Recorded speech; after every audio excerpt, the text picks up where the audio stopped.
Coronel Fumero, 43.65. Segunda, Andrea García Gutiérrez, Gijón Atletismo, 44.91. Tercera, Paula Rodríguez Fernández, Llanera Atletismo, 53.23.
Primera serie, primero Daniel Blanco Gabriel, Universidad Oviedo, 48.90. Segundo, Carlos Fernández Iglesias, Universidad Oviedo, 51.51.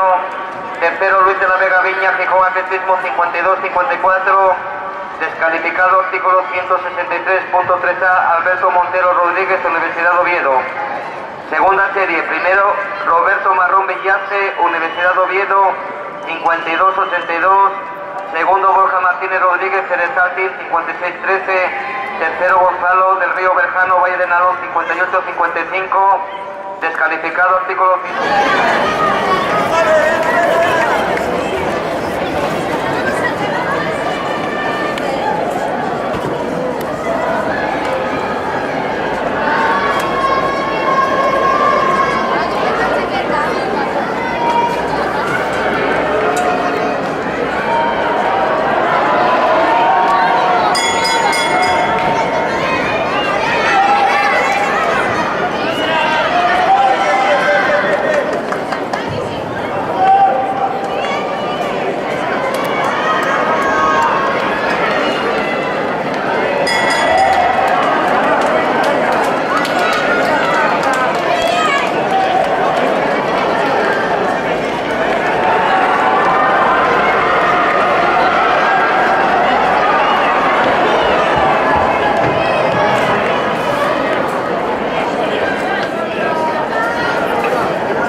Infantil masculino, infantil femenino, está colgada aquí en el tablón de resultados.